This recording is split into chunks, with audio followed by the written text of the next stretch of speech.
తండ్రి అయినటువంటి దేవుణ్ణి ఆత్మతోనూ సత్యముతోనూ సకాలంలో మన రక్షకుడైనటువంటి యేసుక్రీస్తు వారి ద్వారా ఆరాధించడానికి చేరవచ్చిన ప్రియులందరికీ శుభాలు వందనాలు తెలియజేస్తున్నాను. ప్రియమైనటువంటి దేవుని వల్ల దేవుని యొక్క మహాజ్ఞానం ఇది అందరికీ లభించేటటువంటిది కాదు అన్న సంగతి మనకు తెలుసు. దేవుడు ఏర్పరచుకున్నటువంటి వారికి మాత్రమే ఈ అద్భుతమైనటువంటి అవకాశం లభిస్తుంది. అందులోనూ చాలామంది దీన్ని దూరం చేసుకుంటూ ఉంటారు. ఏది ఏమైనా ఈరోజు కూడా మనం మన ఆత్మీయ అభివృద్ధికి ఇలాంటి సంగతులు ఎలా ఉపయోగపడతాయో అన్న సంగతిని గురించి గత వారంలో మన ఆత్మీయ జీవితానికి అతిశయం అనేటటువంటిది అవసరమా అన్న విషయాన్ని ఆలోచన చేశాం.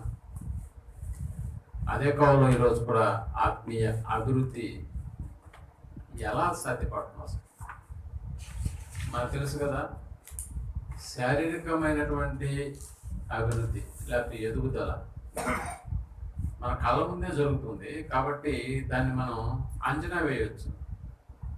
మరి ఆత్మీయ అభివృద్ధి అనేటటువంటిది సాధ్యపడుతుందా అంటే ఆత్మ సంబంధంగా ఒకడు ఎదగడానికి ఏ విధంగా ఆత్మీయ ఎదుగుదలను మనం అంచనా వేయగలుగుతాం, అసలు అది సాధ్యమయ్యేటటువంటి పనేనా అనేటటువంటి కోణంలో మనం ఈరోజు కలిసి ఆలోచన చేయబోతున్నాం.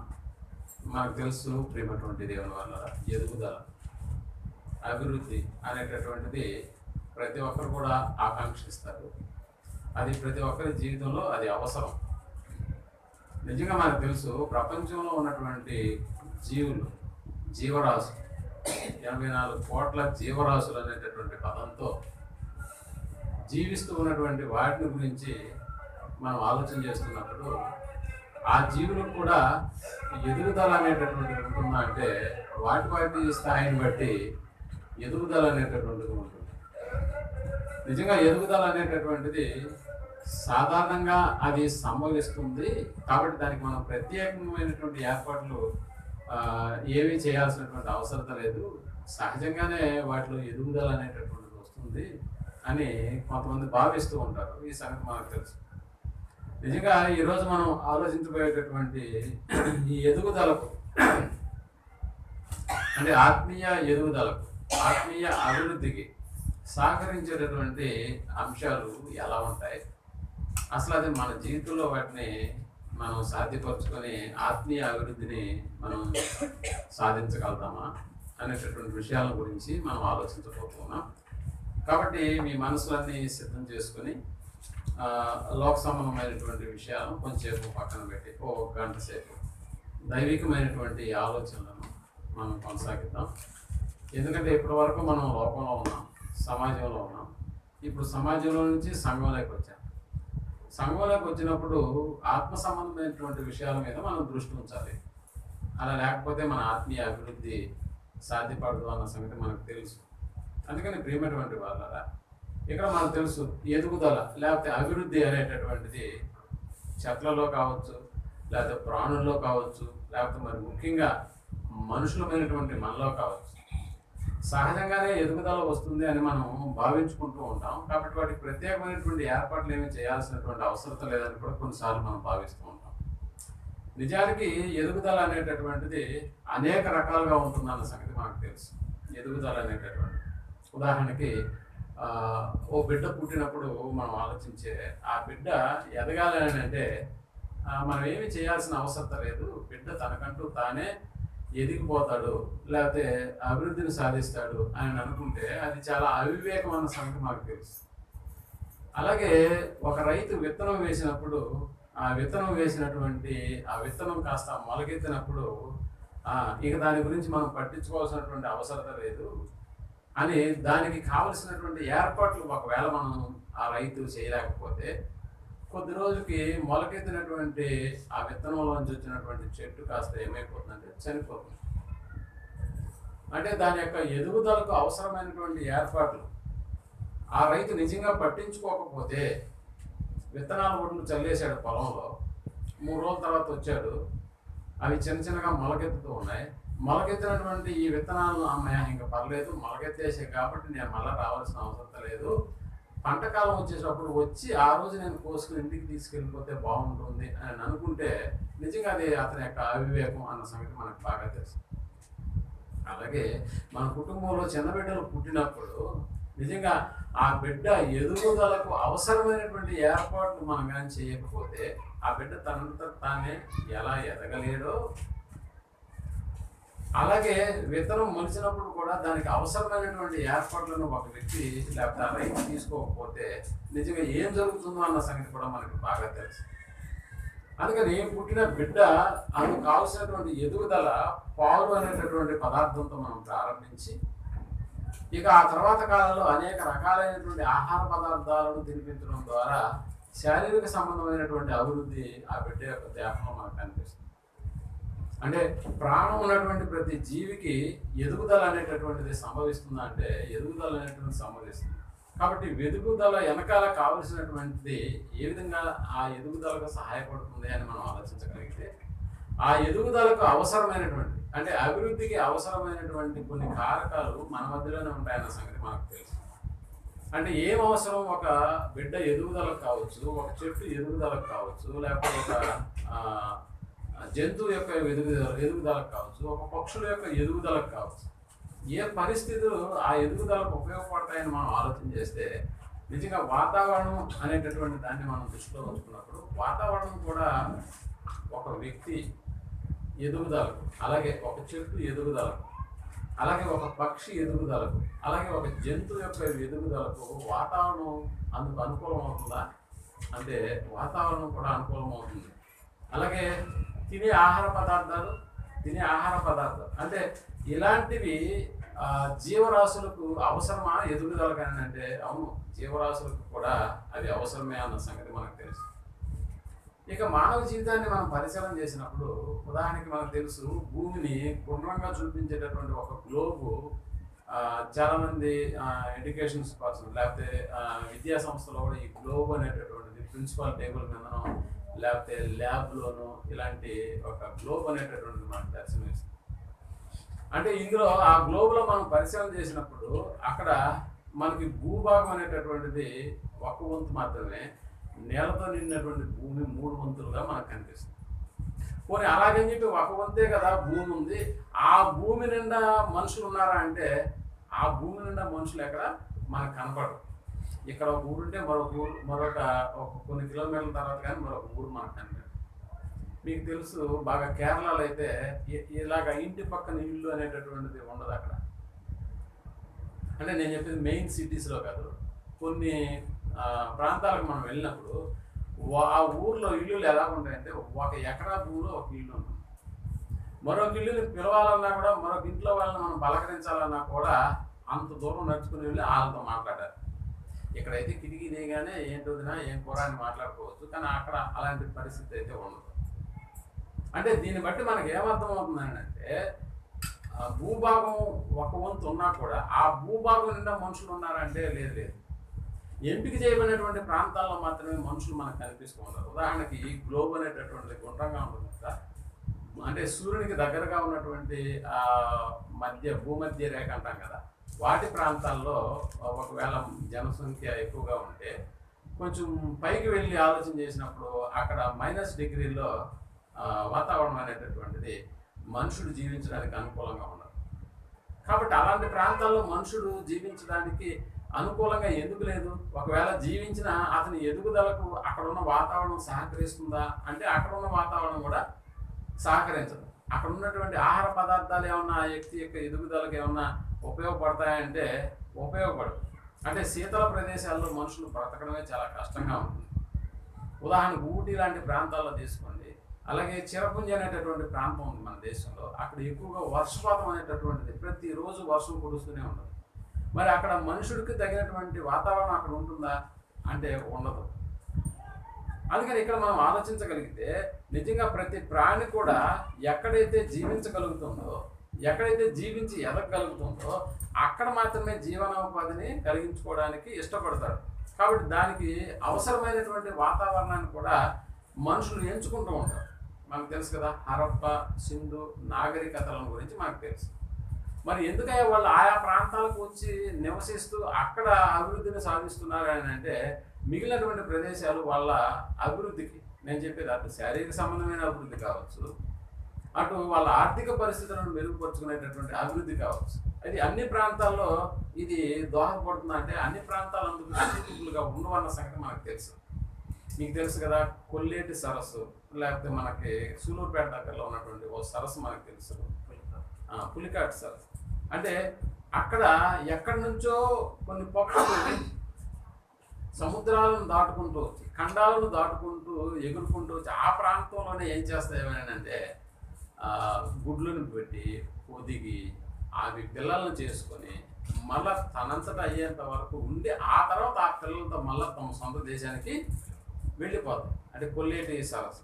చాలామంది జనవరి ఫిబ్రవరి ప్రాంతాల్లో ఆ సరస్సు దగ్గరకు, లేకపోతే పర్యాటక ప్రాంతంగా అది మనకున్నటువంటి మన ప్రాంతం దగ్గరే అది అభివృద్ధిని సాధిస్తున్నట్టుగా, లేకపోతే పర్యాటక ప్రాంతంగా అది విరసిల్లుతున్నదన్న సంగతి మనకు తెలుసు.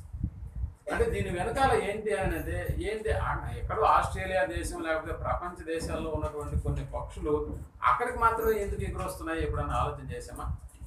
నిజంగా ప్రేమటువంటి వాళ్ళరా, ఇంత దూరం ఎందుకు వచ్చి తమ యొక్క సంతానాన్ని అభివృద్ధి చేసుకోవడానికి ఎందుకు అవి ఇష్టపడుతున్నాయని అంటే, అక్కడ ఉన్న వాతావరణం వాటికి సెట్ కాదు, అక్కడ ఉన్నటువంటి ఆహారం కూడా వాటికి బహుశా సెట్ కాకపోవచ్చాము. అందుకని ఎన్నో వేల మైళ్ళు, కిలోమీటర్లు, ఖండాంతరాలను దాటి మరి ఈ ప్రాంతానికి వచ్చి, నిజంగా మన భారతదేశంలో కూడా ఎక్కడైనా అవి తమ సంతానోత్పత్తిని అభివృద్ధి చేసుకోవచ్చు. బట్ భారతదేశంలో కూడా ఏ ప్రాంతానికి అవి వెళ్ళవు. ఎక్కడికి వస్తాయని అంటే మనకు దగ్గరలో ఉన్నటువంటి పులికాట్ సరస్సు. నిజంగా అక్కడికి వెళ్ళినప్పుడు ఏ పక్షులు అక్కడికి వస్తాయో కూడా వాటికి సంబంధించిన నమూనా చిత్రపటాన్ని కూడా ఓ మ్యూజియం లాగా మనకి ప్రారంభంలో మనకు కనిపిస్తుంది. ఎక్కడి నుంచి వస్తాయి అనేటటువంటిది, ఎక్కడి నుంచి వస్తాయో తెలియదు, కానీ ఎక్కడికి మాత్రం వస్తాయి అన్న సంగతి అక్కడ ప్రత్యేకంగా చెప్పడానికి కొన్ని ఫోటోలను కూడా వాళ్ళు అక్కడ అతికించి పెట్టి ఉంటారు, మనకు తెలుసు.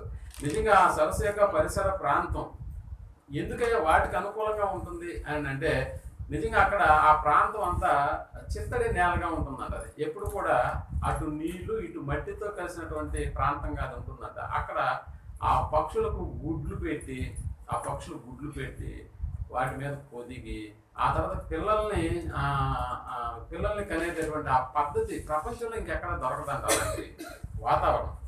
కాబట్టి ఆ ప్రాంతం అంతా కూడా తమ యొక్క పిల్లలను సంతాన ఉత్పత్తికి ఆ ప్రాంతంలో ఉన్నటువంటి వాతావరణం, అక్కడ ఉన్నటువంటి నేల యొక్క పరిస్థితులు ఇవి వాటికి అనుకూలంగా ఉంటాయి. కాబట్టి ఇవి ఎంత దూరమైనా ప్రయాణం చేసి అక్కడికి వస్తున్నాయి. అందుకనే నిజంగా సముద్రాలు దాటి కూడా అవి ప్రయాణం చేసి ఇక్కడికి వస్తున్నాయని అంటే దానికి కారణం తమ యొక్క సంతానాన్ని అభివృద్ధి చేసుకోవడానికి. అంటే వాతావరణాన్ని కూడా పరిగణలోకి తీసుకున్నాయంటే అవును.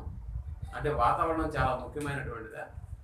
భౌతిక సంబంధమైనటువంటి అభివృద్ధికి వాతావరణం అనేటటువంటిది ఎలా ఉపయోగపడుతుందో, అలాగే పక్షుల గురించి మనం ఆలోచన చేసినప్పుడు ఇలాంటి వాతావరణం ఉంటేనే పక్షి యొక్క జాతి కూడా మనుగడను కొనసాగిస్తుంది. అలాగే జంతువులు, ఇంకా చెప్పాలంటే మనుషులు, అదే పరిస్థితిని మన ఎదుగుదలకు అనుకూలమైనటువంటి వాతావరణం మనకు అవసరమా అని అంటే పక్షుల్లాగే మనకు కూడా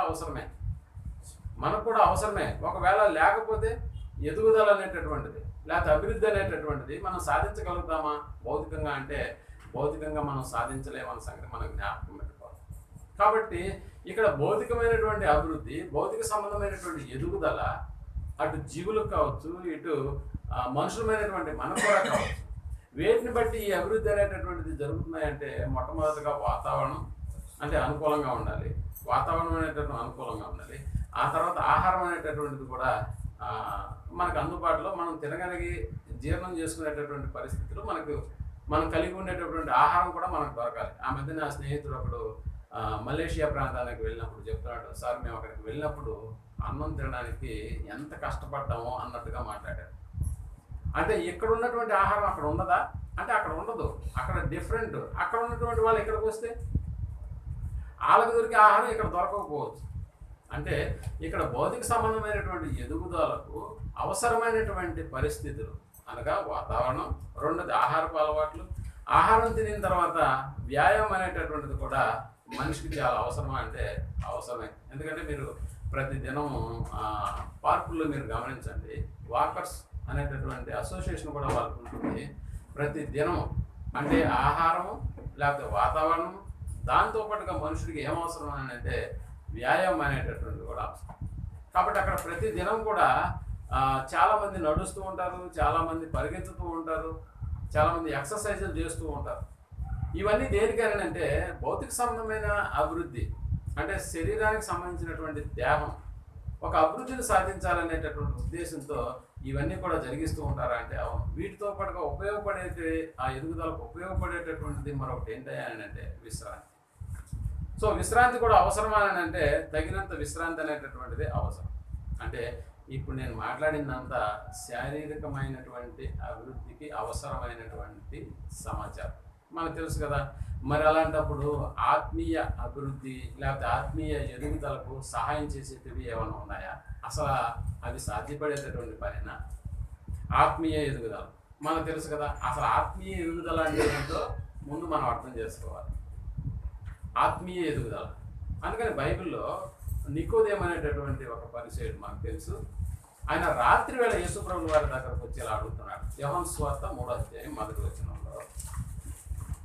ఆయన మాటల్లో ఉన్నటువంటి ఆంతర్యాన్ని మనం గ్రహించినప్పుడు అతను ఒక యూదుల అధికారి అయినా కూడా రాత్రిపూట యేసుప్రభుల వారి దగ్గరకు వచ్చి ఇలాంటి ప్రశ్న వేస్తున్నాడు. ఏంటా ప్రశ్న? మొదటి వచనాన్ని మనం ఆలోచించగలిగితే మొదటి వచనం ఈ రీతిగా చెప్తున్నారు. యూదుల అధికారి అయిన పరిసయుడు అతడు రాత్రి యందు ఆయన యొద్దకు వచ్చి బోధకుడా నీవు దేవుని యొద్ద నుండి వచ్చిన బోధకుడవని మేము ఎరుగుదుము. దేవుడు అతనికి తోడై ఉంటేనే, అంటే దేవుడు నీకు తోడై ఉంటేనే కానీ నీవు చేయుచున్న సూచక క్రియలు ఎవడు కూడా చేయలేడు. అంటే ఇప్పుడు ఈయన పగులే వచ్చి యేసుప్రభుల వారితో మాట్లాడవచ్చు కదా, మరి రాత్రి వేళ ఎందుకు వచ్చినాడు అంటే చాలా మంది పగలు అనేటటువంటి ప్రాంతంలో చాలా మంది కూడా మీరు గమనించండి, కొంచెం అగ్రవర్ణాల వారిని మనం దృష్టిలో ఉంచుకున్నప్పుడు వారు సంఘానికి రావడం అనేటటువంటిది చాలా అరుదు. ఎందుకంటే మమ్మల్ని కూడా ఆ లెక్కలో వేసేస్తారు, కాబట్టి మేము మా ఇళ్ళ దగ్గరే ఉంటాము, కాకపోతే మీకు కానుక పంపిస్తాం, కాబట్టి మా కొరకు కొంచెం ప్రార్థన చేయండి అన్నట్లుగా కూడా కొంతమంది ఇలాంటి క్రైస్తవ సమాజంతో కలిసిపోయేటటువంటి పరిస్థితులు అయితే మనకు కనపడవు. అలాగని చెప్పి వాళ్ళు ఏమన్నా దూరంగా ఉంటారంటే కొన్నిసార్లు ఇలాంటి పరిస్థితుల్లో మా కొరకు ప్రార్థన చేయండి, మేము కూడా ఆ దేవుణ్ణి కొలుస్తాము అనేటటువంటి మాటలు కూడా మనకు వినిపిస్తాయి. అందుకని ఇక్కడ నికోదేము అనేటటువంటి వ్యక్తికి ఉన్నటువంటి సమస్య కూడా అలాంటిదే. ఎందుకంటే అతను అధికారి కాబట్టి పరిసయుడు. అందుకని రాత్రిపూట వచ్చాడు. వచ్చి ఏమడుగుతున్నాను అంటే వచ్చి రైట్ ఇచ్చారు. అంటే యేసు ఆయన వచ్చి స్ట్రైట్ గా ఒకే మాట అడుగుతున్నాడు. ఆ మాటకు నిజంగా యేసు ప్రభువు వారు చెప్తున్నటువంటి జవాబు ఒకడు కొత్తగా 3వ వచనం అతడు కొత్తగా జన్మించితేనే కానీ అతడు దేవుని రాజ్యము చూడలేడు అని నీతో నిశ్చయంగా అంటే స్ట్రైట్ పాయింట్కి వచ్చేసినాడు. యేసుప్రభుల వారు కూడా స్ట్రైట్ గా వచ్చేసినాడు.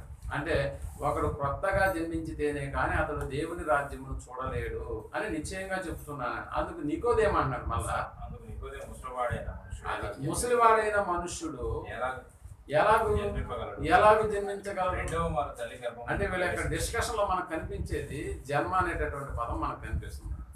అంటే నేను ఇప్పుడు ముసలివాడిని కదా, మరలా నేను తల్లి గర్భంలోకి ఎలా ప్రవేశించగలను? ఒకవేళ ప్రవేశించి నేను పుట్టగలనా? పుట్టిన తర్వాత జరగబోయేటటువంటి కార్యక్రమాన్ని గురించి నువ్వు మాట్లాడుతున్నావు, బట్ నా విషయంలో అయితే అది సాధ్యం కాదు. మరి అలాంటప్పుడు ఏం చేయాలి అన్నాడు. అప్పుడు యేసుప్రభుల వారు చెప్తున్నాడు, ఒకడు నీటి మూలముగాను ఆత్మ మూలముగాను. అంటే క్రైస్తవ జీవితం అనేటటువంటిది దేంతో మొదలవుతుంది అని అంటే నాకు తెలుసు. బహుశా ఇక్కడ కూర్చొని మనందరం కూడా ఇలాంటి కార్యక్రమాన్ని జరిగించే నూతనంగా తిరిగి జన్మించినటువంటి వాళ్ళంగా ఉన్నాం ఎక్కువ మంది.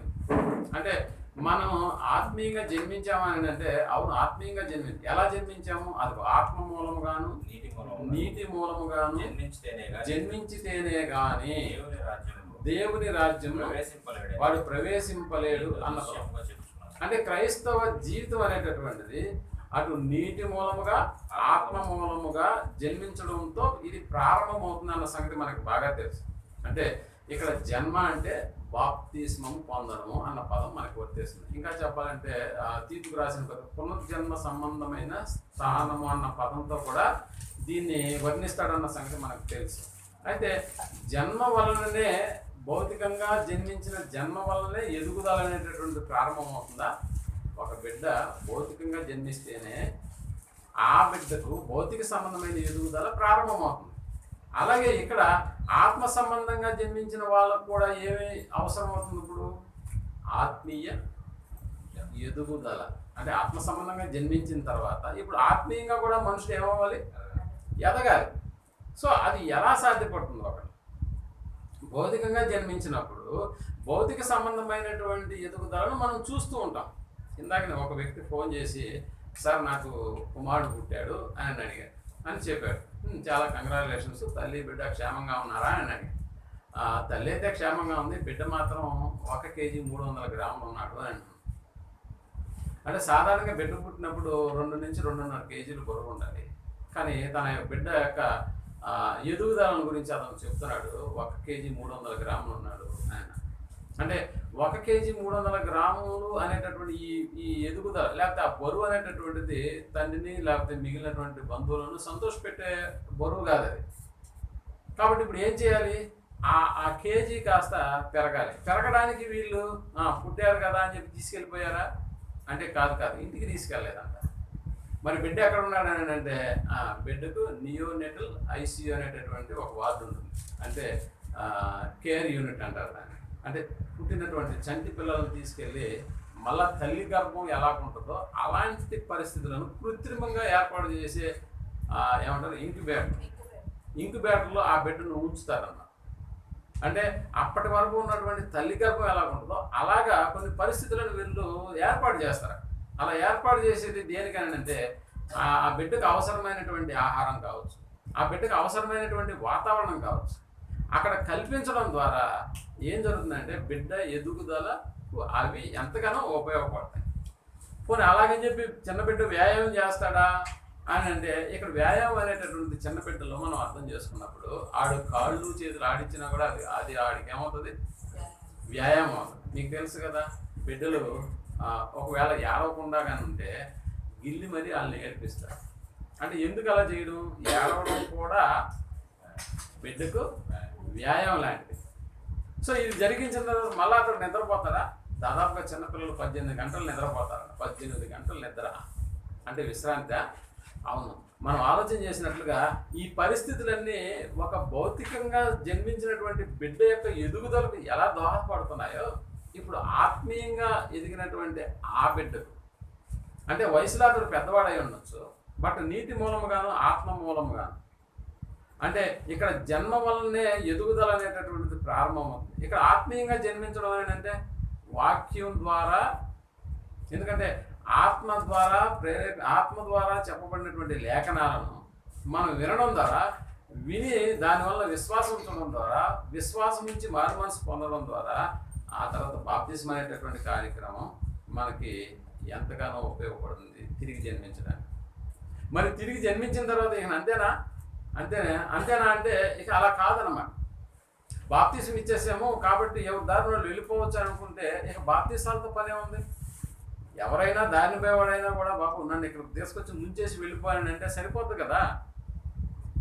నేను బాప్తిస్మం తీసుకోవాలనుకున్నాను, ఇక్కడ నీళ్లు ఉన్నాయి, దారిని పోయి ఒక అతన్ని పిలిచి ఇక్కడ నాకు బాప్తిస్మం ఇచ్చేసి అంటే సరిపోతుందా? అలా కుదరదు కదా, అలా కాదు కదా.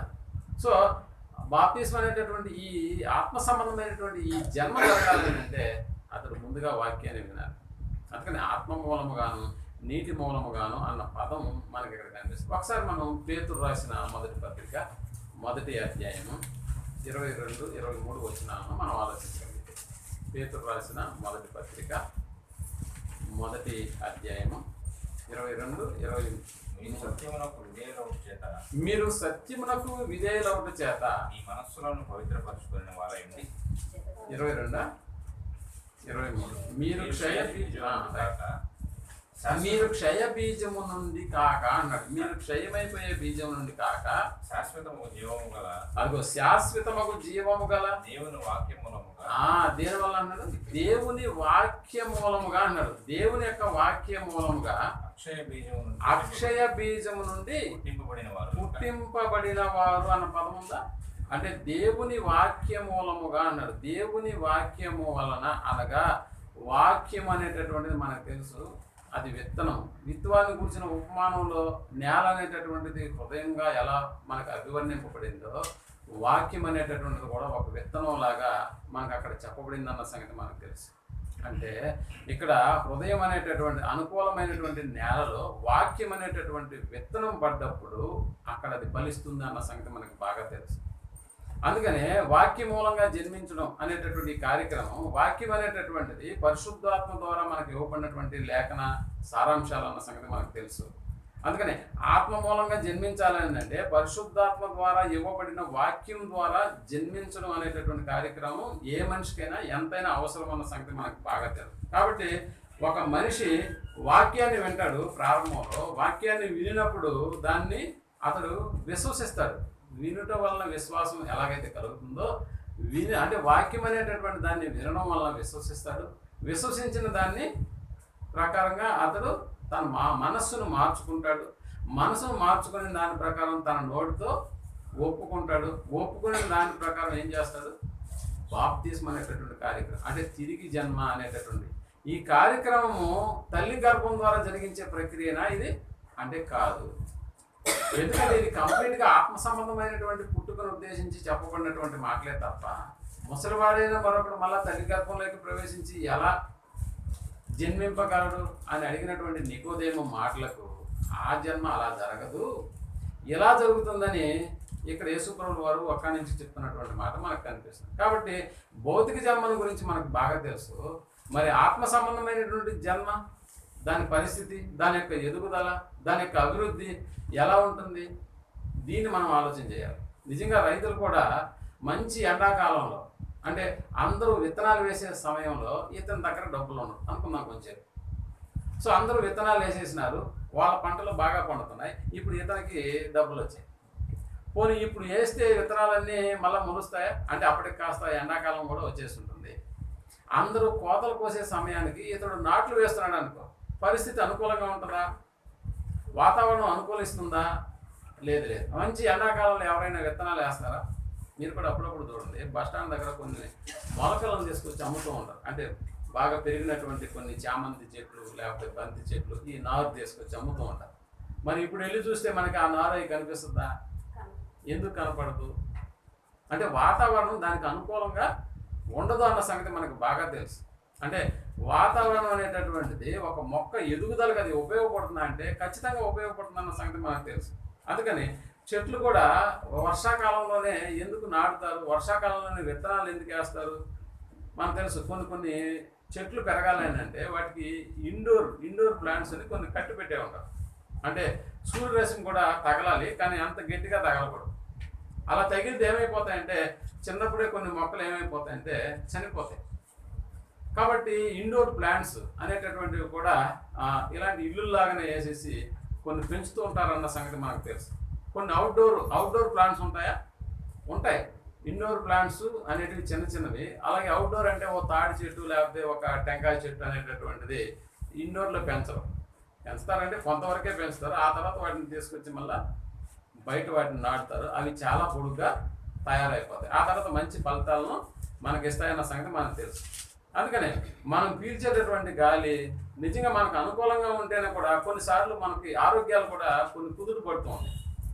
కొంతమంది చూడండి అనారోగ్యంగా ఉన్నప్పుడు ఇదిగో ఈ ప్రాంతం నీకు సరైనటువంటిది కాదు, లేకపోతే మీరుంటున్నటువంటి రూమ్లో కూడా గాలి సరిగా ఆడటం లేదు కాబట్టి మీకు ఈ వ్యాధి త్వరగా తగ్గట్లేదు, కాబట్టి మంచి వాతావరణంలోకి ఇతను తీసుకెళ్ళి ఉంచండి అన్నప్పుడు కూడా డాక్టర్లు చెప్పినటువంటి మాటకు వాళ్ళు ఇచ్చేటటువంటి వైద్యం కంటే ఇతడు స్థల మార్పిడి వల్ల జరిగేటటువంటి ఆ వ్యాధి నయమవుతుందన్న సంగతి కూడా మనకు తెలుసా? చాలామంది కూడా ఐసీయూలో పెట్టినప్పుడు ఏమంటుంటారంటే నన్ను ఇంటికి తీసుకెళ్ళండి అంటూ ఉంటారు. హాస్పిటల్లో ఉన్నప్పుడు లేనటువంటి అభివృద్ధి ఇంటికి తీసుకెళ్ళిన తర్వాత అతను సెట్ అయిపోతాడా? చాలా వరకు సెట్ అయిపోతాడు. ఎందుకంటే వాతావరణం మారింది, పరిస్థితులు మారాయి, ఆహారం కూడా త్వరగా తీసుకునేటటువంటి పరిస్థితి ఏర్పడుతుందా అంటే అవును, త్వరగా తీసుకుని అదేంటది స్థలం మారిస్తేనే ఆరోగ్యంగా ఉంటాడా మనుషుడు అని అంటే కొన్నిసార్లు అలాగే పరిస్థితుల ప్రభావం మనకు అలా కనిపిస్తుంది, అలా మనకి దోహదపడుతుంది అన్న సంగతి మనకు తెలుసు. నిజానికి మొదటి నుంచి మనిషి కూడా తన నివాసానికి అనుకూలమైనటువంటి స్థలాలను ఎంపిక చేసుకున్నాడా అంటే అవును, ఎంపిక చేసుకున్నాడు. అంటే ఎక్కడైతే మనం జీవించగలము అనేటటువంటిది. నిజంగా నేడు జనాభా విస్తరించి కొన్నిసార్లు మనుషుడు ఏంటంటే నివాసానికి యోగ్యం కాని ప్రదేశాలకు కూడా వెళ్ళిపోతున్నాడా? నివాసానికి అవి యోగ్యంగా ఉండవు, అయినా కూడా మనుషులు, మనకు తెలుసు కదా, అంతరిక్షం అనేటటువంటిది అది మనుషులకి నివాసయోగ్యంగా ఉండేటటువంటి స్థలం కాదు. అయినా మనుషులు భూమి అంతరించిపోతుందని అంతరిక్షంలోకి వెళ్ళి నివసించడానికి వాళ్ళు ఏర్పాట్లు చేస్తున్నారు. 2025 కదా, ఇప్పుడు 2050కి జపాన్ దేశస్తులు ఏం చేశారంట, అంతరిక్షానికి ఒక లిఫ్ట్ని ఏర్పాటు చేస్తున్నారు. అంటే ఇక భూమి రాబోయేటటువంటి కాలంలో ఉండదు కాబట్టి మనం అందరం అంతరిక్షంలోకి వెళ్ళాం. పోనీ అదేమన్నా అనుకూలమైనటువంటి వాతావరణం ఉంది అక్కడ వాతావరణం ఎలా ఉంటుందో అని తెలుసుకోవడానికి సునీత విలియమ్సన్ గారు అడిగితే చెప్తుంది. లేదంటే భూమి మీద ఉన్నటువంటి ఫెసిలిటీ కంటే అంతరిక్షంలో ఉన్న ఫెసిలిటీ చాలా బాగుంటుంది, మీరు కూడా అక్కడికి వెళ్తే బాగుంటుందని ఎప్పుడైనా చెప్తుందని. అదొక నరకం అండి అంటది. ఎందుకు? ఒకవేళ నీళ్లు తాగాలన్నా మనలాగా తాగే పరిస్థితి ఉండదు, అని గాలిలో తిరుగుతూ ఉంటాం. నిజంగా ఆమె తోముకునే పళ్ళు పరిస్థితిని మీరు చూడండి, ఆ బ్రష్ పరిస్థితి, ఆమె నోట్లో పోసుకునే నీళ్ళ పరిస్థితిని మీరు చూడండి, వాళ్ళు కూర్చునే టాయిలెట్ పరిస్థితి మీరు చూడండి, వాళ్ళు విసర్జించేటటువంటి ఆ యూరినల్స్ కావచ్చు, అలాగే మోషన్ పరిస్థితులు కావచ్చు. మీరు ఒకసారి ఆమె ఇచ్చినటువంటి ఇంటర్వ్యూలో కానీ మీరు గమనిస్తే ఆ ప్రదేశం చాలా బాగుందండి మాకు, కాబట్టి భూమి మీదకి ఎందుకు వచ్చానా అని నేను భయపడుతున్నా లేకపోతే బాధపడుతున్నాను ఏమన్నా చెప్తుందా? అలా చెప్పరు. ఎందుకంటే అది అనుకూలమైనటువంటి ప్రదేశం కాదు, అనుకూలమైన వాతావరణం అక్కడ ఉండదు, అనుకూలమైనటువంటి ఆహారపు అలవాట్లు అక్కడ ఉండవు, మనం తినేటటువంటి పదార్థాలు అక్కడ ఉండవు. కాబట్టి ఒక మనిషి ఎదుగుదలకు అవసరమైనటువంటివి నిజంగా ఎలాగైతే ఇప్పుడున్నటువంటి ఈ భూలోకంలో చాలా చక్కగా మనం ఉపయోగించుకుంటున్నాం, కానీ ఇవి దూరమైనప్పుడు మాత్రమే మనం వాటి విలువ అనేటటువంటి మనకు అర్థమవుతుంది. ఆ మధ్య సునీత విలియమ్స్ భూమి మీదకి వచ్చిన తర్వాత అన్నారు, ఆమె మనలాగా నడవాలంటే కనీసం ఒక 3-4 నెలలు పడుతుందండి అన్నాను. అంటే నడక అనేటటువంటిది ఆమె అక్కడ ఉన్నటువంటి 9 నెలల్లో ఏం చేసిందంట మర్చిపోయింది. ఇక్కడ కూడా నేను బెడ్ మీద పడుకున్నానులే అని చెప్పి అలా అనుకో కింద పడుతుంది తప్ప గాలిలో ఉండదు. అంటే ఈ వాతావరణం అనుకూల పడడానికి ఇంకా ఒక 6 నెలలు పడుతుందంటే ఒక పడుతుంది. మీకు తెలుసు కదా, ఆ మధ్య పుష్ప అనే ఒక సినిమా రిలీజ్ అయింది. దాని యొక్క ఉత్తాంతరం ఏంటంటే టేకు ప్రధానమైనటువంటి పాత్రను వహిస్తుంది. అంటే ప్రపంచంలో ఎక్కడ టేకు ఎర్రచందనం ప్రపంచంలో ఎక్కడ మొలవనటువంటి మొక్క మనకు దగ్గరలో ఉన్న శేషాచలం అడవుల్లో మాత్రమే దొరుకుతుంది. ప్రపంచంలో ఎక్కడ దొరకదు. మీరు కావాలంటే మీరు గమనించండి, నెట్లో కూడా సెర్చ్ చేయండి. ఆ మధ్య జపాన్ వాళ్ళు కూడా వచ్చి ఇక్కడ ఉన్నటువంటి మట్టిని తీసుకెళ్ళి వాళ్ళ దేశంలో ఇలాంటి చెట్లు వేసేదానికి ప్రయత్నం చేసినారు. ఆ మట్టిని కూడా పరీక్ష చేశారు. మన దేశంలో ఎందుకు రావు, అక్కడే ఎందుకు వస్తున్నాయి అంటే దీన్ని బట్టి వాళ్ళు ఎంత చక్కగా దాని గురించి పరిశోధన చేశారో అన్న సంగతిని మనం ఆలోచన చేసినప్పుడు ఇక్కడ ఉన్నటువంటి ఖనిజ లవణాలు ప్రపంచంలో ఇంకెక్కడా లేవు. కాబట్టి ఒక మొక్క పెరగడానికి అవసరమైనటువంటి నీరు, దాంట్లో లభించేటటువంటి ఖనిజ లవణాలు అనేటటువంటి ద్వారానే ఎర్రచందనం అనేటటువంటి అది బెస్ట్ ఎర్రచందనం అనేటటువంటిది ఎక్కడ దొరుకుతున్నాయంటే అది శేషాచలం అడవుల్లో మాత్రమే. అంటే ఇక ప్రపంచంలో ఎక్కడైనా దొరికితే దానికి వాల్యూ ఏమి ఉండదు. కాబట్టి ఎందుకు అక్కడ మాత్రమే అది అలా పండుతుంది లేకపోతే అలా మొలుస్తుంది అని అంటే దానికి అనుకూలమైనటువంటి వాతావరణం, దానికి అనుకూలమైనటువంటి ఆహారం, అంటే నీళ్ళల్లో నుంచి ఖనిజ లవణాల ద్వారా అది తెచ్చుకుని మలిచేటటువంటి పరిస్థితి.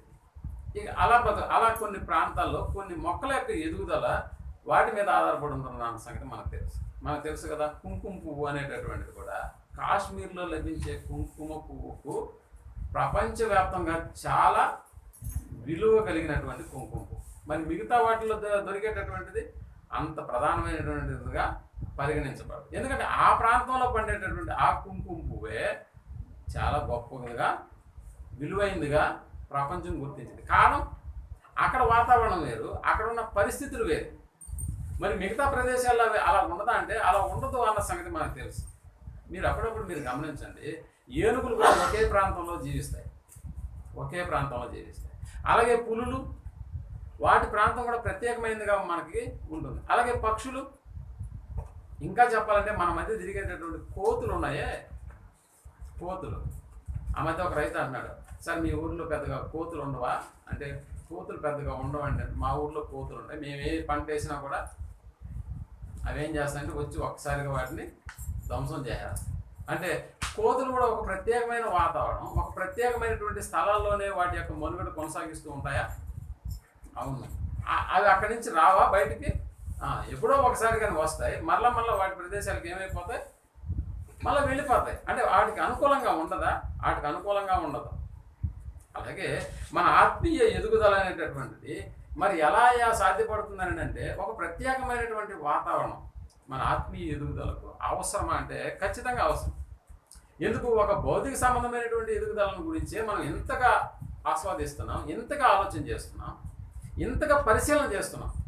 ఎందుకు ఈ మొక్క ఇక్కడే ఎందుకు పెరగాలి, మిగిలిన ప్రాంతాల్లో ఎందుకు పెరగదు అని ఎంతో పరిశోధనలు చేసి ఇక వీలు కాదు అక్కడే పెరగాల మొక్క అన్నట్టుగా ఒక డిసైడ్కి ఎలా వచ్చేస్తున్నారో, ఇప్పుడు ఆత్మీయ ఎదుగుదల అనేటటువంటిది దానికి అనుకూలమైనటువంటి వాతావరణం ఎక్కడ దొరుకుతుంది? నిజంగా ఎప్పుడైనా మనం ఇలాంటి ప్రశ్న వేసుకున్నామని అంటే లేదు, అలా కాదండి, మా ఇంటికి దగ్గరే ఒక సంఘం ఉంది కాబట్టి నేను అక్కడికే వెళ్ళిపోతాను అని అంటే వెళ్ళొచ్చు, ఇబ్బంది ఏమీ లేదు. బట్ నీ ఎదుగుదల, అక్కడ ఎదుగుతున్నామా లేదా అన్న ప్రశ్న ఎవరు వేసుకోరు. కాబట్టి మన ఇంటికి దగ్గరగా ఉంది కాబట్టి అంత దూరం పోవాల్సినటువంటి అవసరం లేదు అని చెప్పి అక్కడికి వెళ్ళి కూర్చునేస్తాం. ఇంకా చాలామంది అయితే ఎలాగో అంత దూరం పోలేం కాబట్టి మనకి టీవీలో ఎవరో ఒకరు ఆదివారం పూట లైవ్ ఇస్తారు కాబట్టి మనం ఇంట్లోనే కూర్చొని ఆయన చెప్పేటటువంటి మాటలు వినేసి దండం పెట్టుకొని ప్రార్థన చేసుకుంటే సరిపోతుంది. కాబట్టి అంత దూరం పోవాల్సినటువంటి అవసరం. మరి ఈ వాతావరణం మన ఆత్మీయ ఎదుగుదలకి ఏమైనా ఉపయోగపడుతుందా అంటే ఉపయోగపడదు అన్న సంగతి మనకు బాగా తెలుసు. మనకు తెలుసు కదా, ఒక రైతు కూడా ఏం చేస్తున్నాడు అని అంటే విత్తనాలు వేసేటప్పుడు కూడా ఆలోచన చేస్తాడు, ఇది అనుకూలమైనటువంటి సమయమా, అసలు అనుకూలమైనటువంటి కాలమేనా, అనుకూలమైనటువంటి కాలం అయితేనే అతను ఆలోచన చేస్తాడు వేయడానికి. నిజంగా మన జీవితాలను కూడా మనం పెంచుకునేటటువంటి విధానం అంటే మన జీవితాలను కూడా మన యొక్క అభివృద్ధిని సాధించడానికి, జీవితాలని మాత్రమే కాకుండా జీవులను కూడా మనం పెంచడానికి కూడా మనం ఆలోచన చేస్తే కొంతమందికి కోళ్ళు పెంచడం కూడా మంచి హాబీ, కొంతమంది కుందేళ్ళు పెంచుతారు, కొంతమంది తేనెటీగలు పెంచుతారు. అంటే ఎందుకు పెంచుతారంటే వాటికి అనుకూలమైన వాతావరణాన్ని సృష్టించి అక్కడ వాటి యొక్క ఎదుగుదలను వీళ్ళు ఆస్వాదిస్తారు. ఆ ఎదుగుదల ద్వారా వచ్చే ప్రతిఫలాన్ని వీళ్ళు పొందుతారు. అలాగే చేపలు పెంచుతారు, నిర్దిష్టమైన ఆ చేపలు పెంచేటప్పుడు కూడా ఆ pH లెవెల్స్ ఎలాగున్నాయి, వాటికి ఏ ఫుడ్ వేయాలి, ఇలాంటి వాటిని కూడా పరిగణలోకి తీసుకొని వాటి అభివృద్ధికి అవసరమైనటువంటి వాటన్నిటిని అతను అందించకపోతే ఆ చేపల పెంపకమైన ఏమైపోతుంది, చేపలన్నీ కూడా చనిపోతాయి. రొయ్యలు పెంచేవాడు ఆ అభివృద్ధికి అవసరమైనటువంటి వాటిని చెయ్యకపోతే రొయ్యలు కూడా ఏమైపోతాయంటే చనిపోతాయి. మీకు తెలుసా, ఏదైనా ఒక రొయ్యి చనిపోయి పైకి తేలిందనుకో వెంటనే దాన్ని తీసుకెళ్ళి ల్యాబ్లో పరీక్ష, ఇది ఎందుకు చచ్చిపోయింది. మనకు కూడా తెలుసు కదా, మనిషి అప్పుడప్పుడు కూడా మరణించినప్పుడు ఆ మధ్య పగడాల ప్రవీణ్ గారి యొక్క మృతదేహాన్ని కూడా తీసుకెళ్ళి పరీక్ష చేశారు. ఎందుకు, బాగున్న వ్యక్తి ఎందుకు చనిపోయినాడు అని ఎందుకు పరీక్ష చేస్తారు, చనిపోయినటువంటి కారణాలు కావాలి. అలాగే ఒక రొయ్యి మిగతా రొయ్యల కంటే భిన్నంగా ఎందుకు చనిపోయిందో తెలుసుకుంటేనే మిగిలిన వాటిని కాపాడుకునే దానికి అవకాశం ఉంటుంది. అంటే మిగిలినటువంటి వాటి యొక్క ఎదుగుదలకు నిజంగా చనిపోయినటువంటి ఒక రొయ్య వాటికి ఉపయోగపడుతుందా అంటే ఖచ్చితంగా ఉపయోగపడుతుంది అన్న సంగతి మనకు తెలుసు. అలాగే మనం కూడా ఇప్పుడు ఆత్మీయంగా మనం పుట్టాము అని ఎప్పుడైతే మనకు అర్థమైందో అప్పుడు ఆత్మీయంగా ఎదగడానికి ఖచ్చితంగా మనకు అవసరమా, ఆత్మీయంగా పుట్టామన్న సంగతి మనకు తెలుసు. ఆత్మీయంగా పుట్టినటువంటి మనకు ఎదుగుదల అనేటటువంటిది మనకు ఖచ్చితంగా అవసరమా అంటే ఖచ్చితంగా అవసరం. మరి ఎలాగ ఆత్మీయంగా ఎదగతాము, అసలు అది ఎలా సాధ్యపడుతుంది అని మనం ఒకసారి ఆలోచన చేస్తే పౌలు గారు కూడా ఒక మంచి సంగతిని గురించి మనకు రాయించారు. ఒకసారి మనం ఎఫెసీయులకు రాసిన పత్రిక 4:11 చాలాసార్లు ఈ లేఖనాన్ని మనం చదువుకుంటూ ఉంటాం. అయినా ఈ కోణంలో ఒకసారి మనం ఆలోచన చేద్దాం. 4:11 నుంచి మనం ఆలోచించగలిగితే మనం అందరము అన్నాడు, మనమందరము విశ్వాస విషయములోను, అదిగో మనమందరము విశ్వాస విషయములోను, దేవుని కుమారుని కూర్చిన జ్ఞానము విషయంలోను, దేవుని కుమారుని కూర్చిన జ్ఞానము విషయములోను ఏకత్వము పొంది సంపూర్ణ పురుషులమగు వరకు అనగా సంపూర్ణ పురుషుల మగు వరకు అనగా అన్నాడు. అంటే కంప్లీట్ మ్యాన్ అన్నమాట. అంటే కంప్లీట్ మ్యాన్ అనే రేమాన్స్ సంస్థ కంప్లీట్ మ్యాన్ అనే పదం వాడుతున్నాడు అక్కడ. ఎందుకంటే ఒక పురుషుడికి అవసరమైనటువంటి దుస్తులన్నీ మా దగ్గర ఉన్నాయని చెప్పడానికి కంప్లీట్ మ్యాన్ అని చెప్తున్నాడు. కానీ ఇక్కడ సంపూర్ణమైన పురుషుల మగు వరకు అంటే అనగా అని చెబుతూ క్రీస్తునకు కలిగిన సంపూర్ణతకు సమానమైన సంపూర్ణత కలవారు మగు వరకు, అది సంపూర్ణత సమానమైనటువంటి సంపూర్ణత కలవారు ఈయన ఈలాగు నియమించను. అంటే ఇక్కడ మనకు తెలుసు, ఒక విత్తనం వేస్తున్నప్పుడు దాన్ని ఎదిగింపజేసేటటువంటి అంటే ఒక విత్తనం వేసేస్తున్నాము ఏమంటే దానికి మేము దాని ఎదుగుదలకు మేము చేయాల్సింది ఏం లేదు, దాని అంతటా ఎదగాలని రైతు ఏమైనా వచ్చేస్తాడంటే లేదు, అది మా వల్ల కాదని అంటాడా అంటే లేదు, అలా అనడం. అలాగే మనం నీళ్లు పోస్తూ ఉంటేనే కదా ఆ మొక్కలైనా కూడా ఏమవుతాయంటే పెద్దవవుతాయి. అలాగే మనం చేయాల్సిందంటూ కొంత ఉంటుందా అంటే ఖచ్చితంగా మనం ఉంటుంది.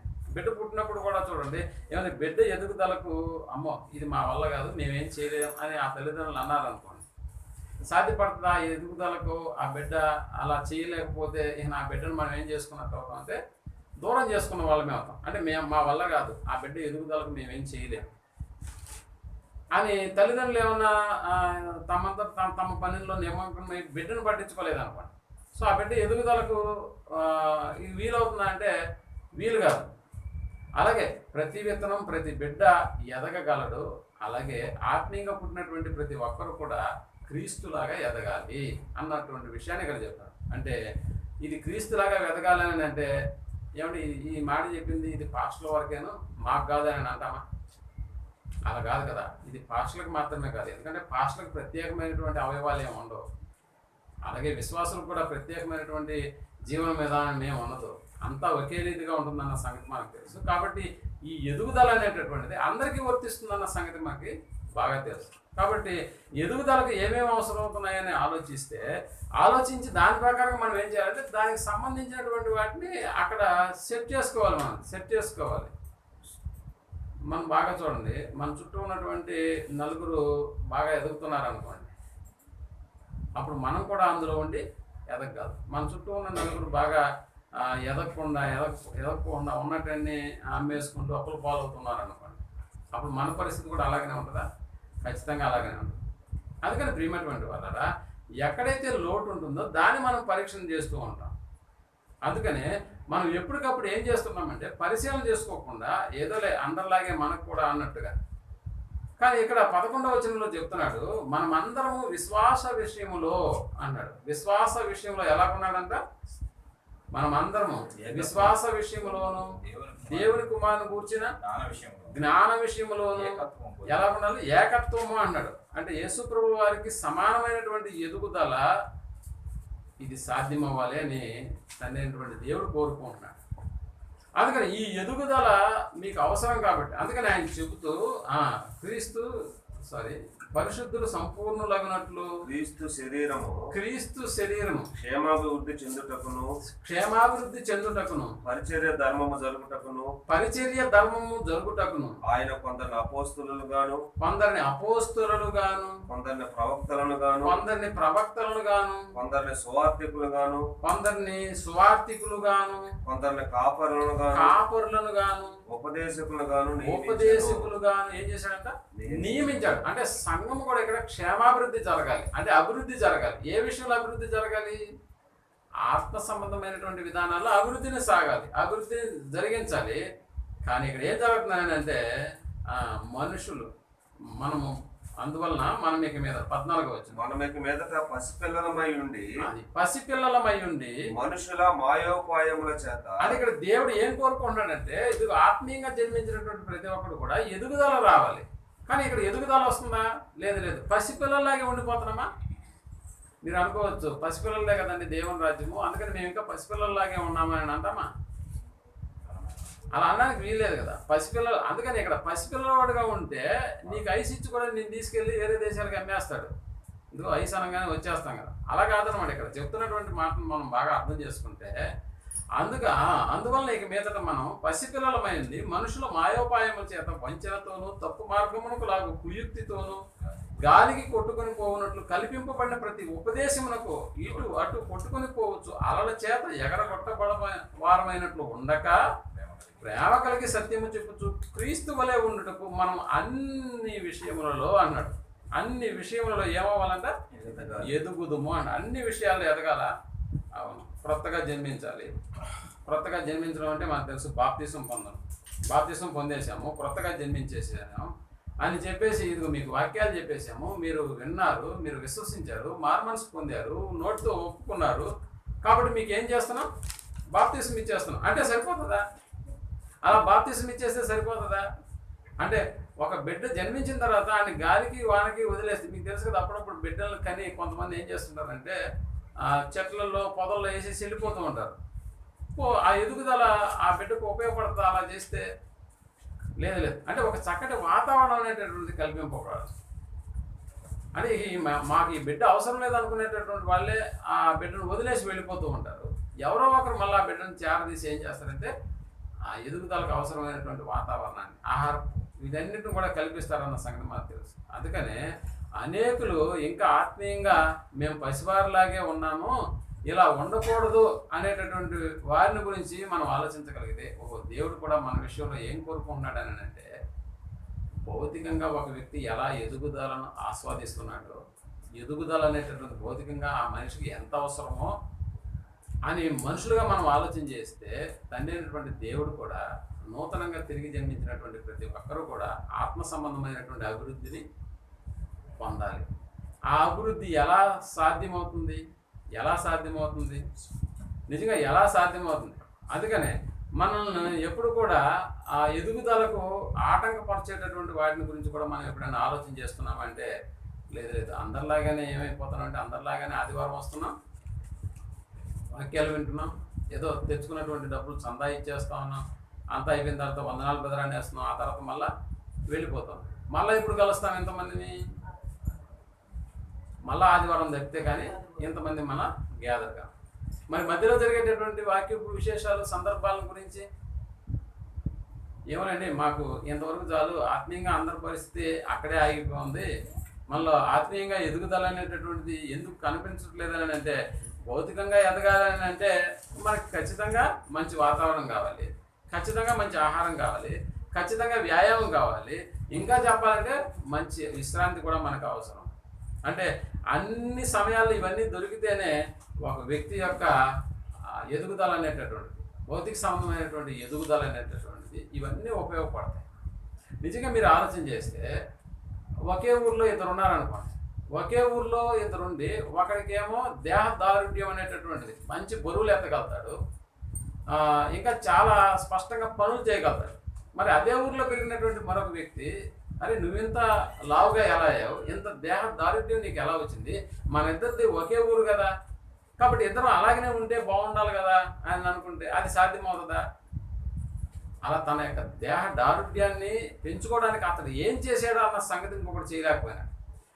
కాబట్టి ఇతను సన్నగా ఉంటాడు, అతను లావుగా ఉంటాడు. మీరు జిమ్కి వెళ్ళే వాళ్ళని మీరు బాగా గమనించండి.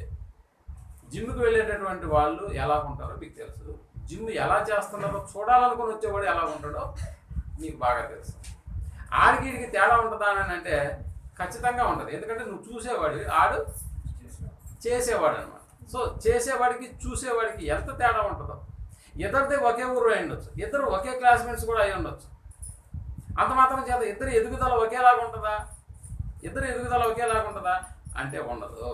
మనకు తెలుసు కదా, మన ఇద్దరం కూడా ఒకే చర్చిలో బాప్తిసం పొందాం, కానీ నువ్వెందుకు ఇలాగ ఆత్మీయంగా ఎదుగుతున్నావు, నేను ఎందుకు ఇలా ఎదగలేకపోతున్నానంటే దానికి కారణం ఇతడి సాధన వేరుగా ఉంటుంది, ఇంకొకటి సాధన మరొక రకంగా వీడికి వ్యతిరేకంగా ఉంటుంది.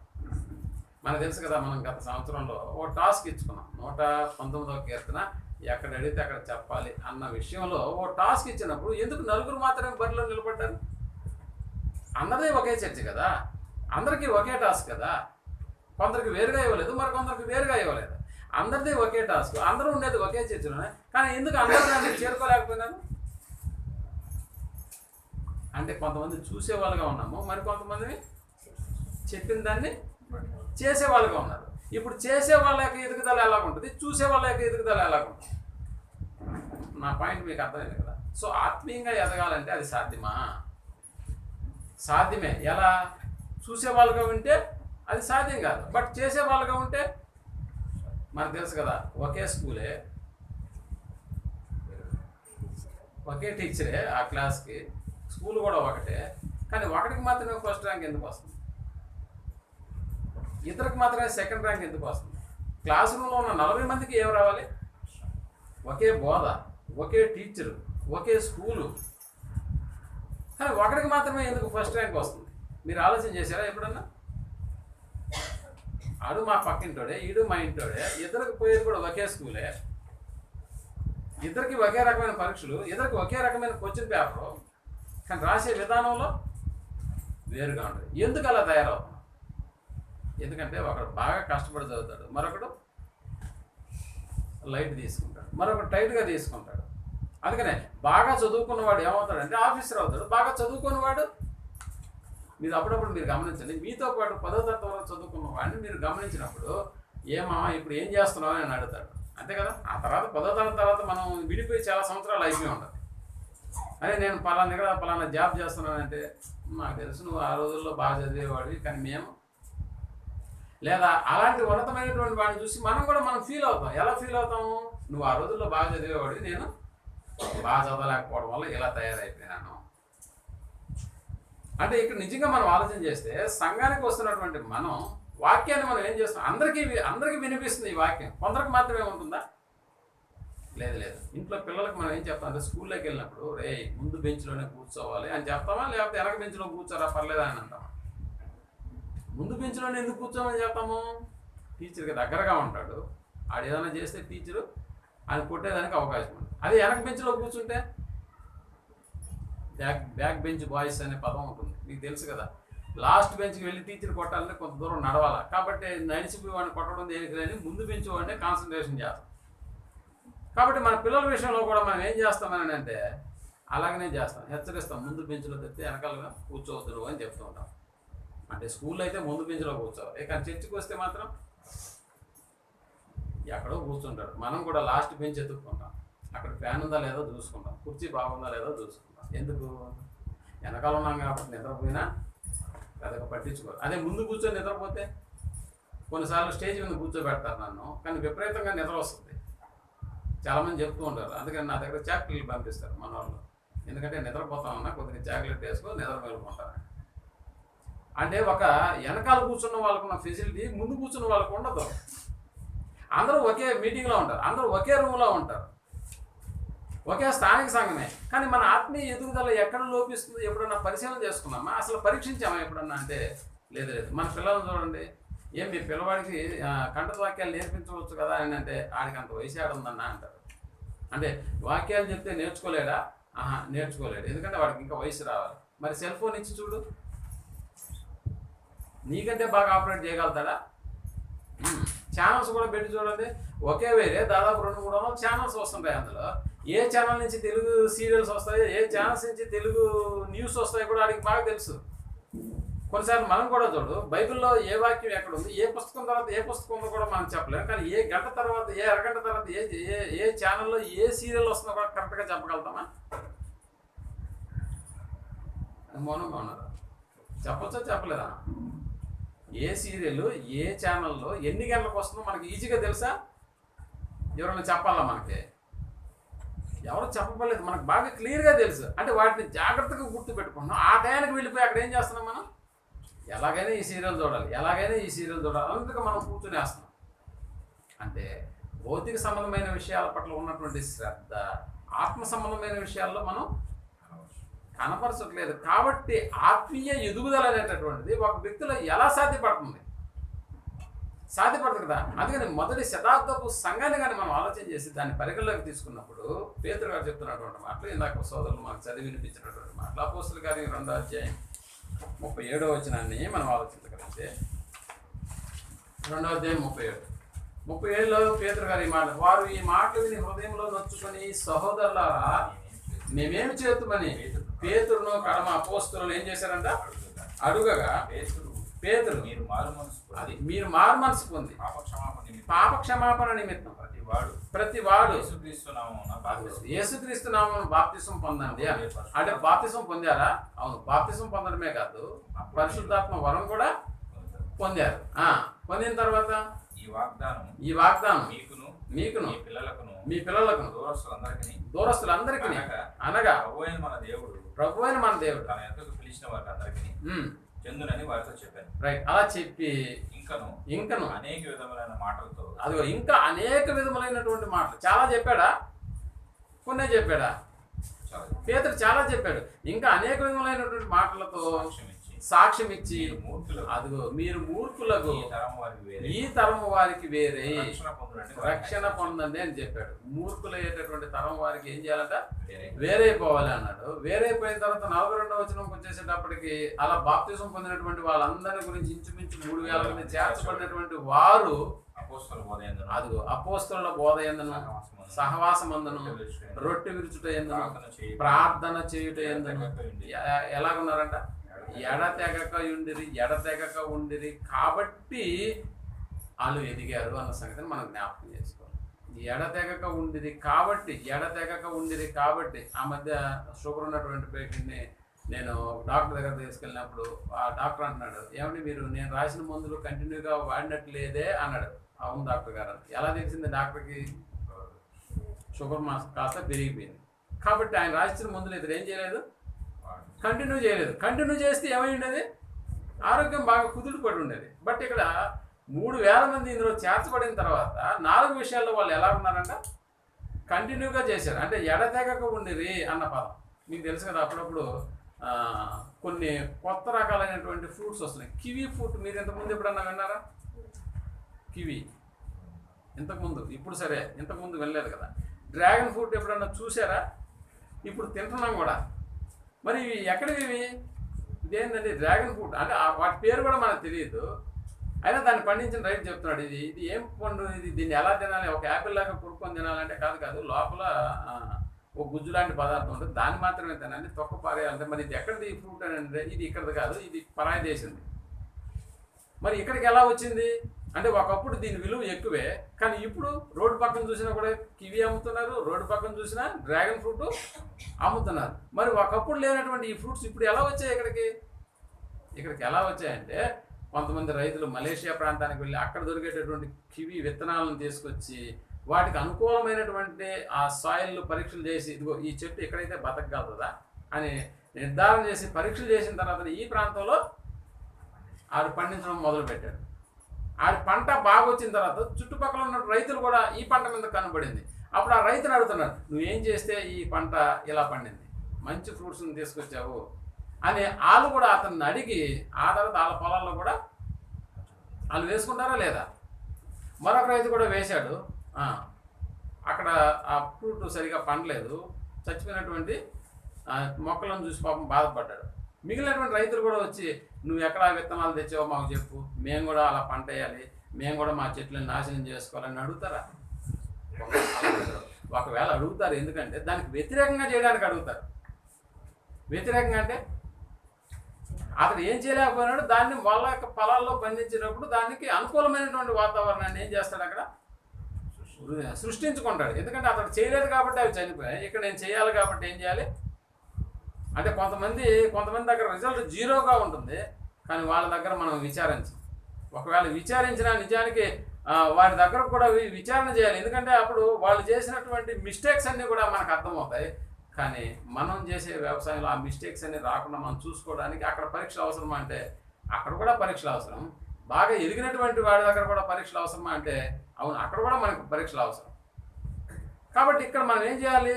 మొట్టమొదటి స్థానిక సంఘం ఎక్కడ ఎదిగారు అని అంటే నిజంగా అక్కడ వాళ్ళ ఎదుగుదలను చూసినప్పుడు మనకు ఆశ్చర్యం వేస్తుంది. ఒకసారి 43వ వచనంకి వచ్చేసేటప్పటికి అందులోనే అప్పుడు ప్రతివానికి భయం కలిగెను మరియు అనేక మహత్కార్యములను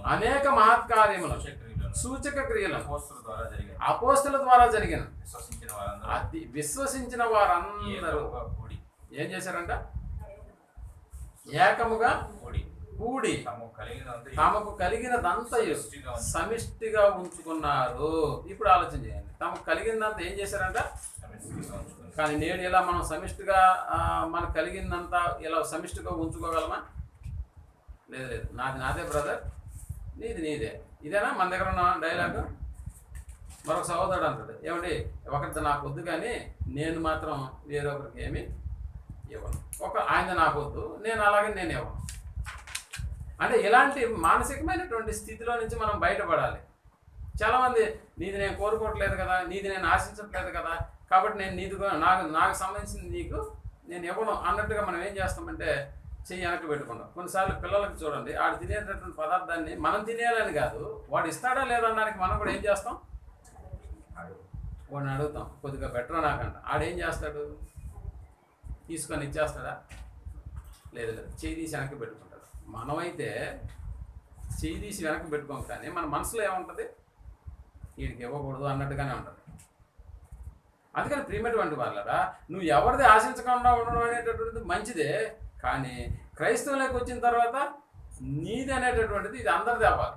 ఈ మానసికమైనటువంటి స్థితిని మనం కలిగి ఉండాలి. అందుకనే భౌతికంగా ఎలాగైతే అభివృద్ధిని నువ్వు ఆకాంక్షిస్తున్నావో, ఆ ఎదుగుదలను కోరుకుంటున్నావో, బట్ ఆత్మీయంగా యేసుక్రీస్తు వారు నేర్పించింది అదే కదా. యేసుక్రీస్తు వారు తనకంటూ ఏదన్నా సమకూర్చుకున్నాడా? తనకున్నదాన్ని అందరికీ పంచిచ్చాడా? తనకున్నదాన్నే పంచిచ్చాడు. పేతురు అపోస్తులు కూడా చూడండి, మాకు కలిగినదే నీకు ఇచ్చుతున్నాం అన్నారా? మాకు కలిగిందే నీకు ఇస్తున్నామని అన్నారు. అంటే వాళ్ళ దగ్గర ఉన్నటువంటి దాన్ని ఏం చేస్తున్నారని అంటే, నాది నీకు ఇస్తాను, నాకున్నదాన్నే నీకు ఇస్తాను. నిజంగా అప్పుడు మాత్రమే ఈ ఆత్మీయ ఎదుగుదల అనేటటువంటిది సాధ్యపడుతుందని అంటే, అవును ప్రియమైనటువంటి ఆత్మీయంగా ఎదిగినప్పుడు మాత్రమే ఈ పరిస్థితి అనేటటువంటిది మనకు వస్తుందన్న సంగతి మనం జ్ఞాపకం చేసుకోవాలి. అందుకని ఇక్కడ క్రైస్తవులకి రాకముందు అయితే ఓకే, నాది నాదే, నీది నీదే, కాబట్టి నీది నాకు వద్దు, నాది నువ్వు అలగొద్దు అనేటటువంటి విషయాలను మనం ఆలోచన చేస్తే అది అంతవరకు ఓకే. బట్ క్రైస్తవులకు వచ్చిన తర్వాత ఇలాంటి వైఖరి అనేటటువంటిది మనకు కాదు ప్రియమైనటువంటి.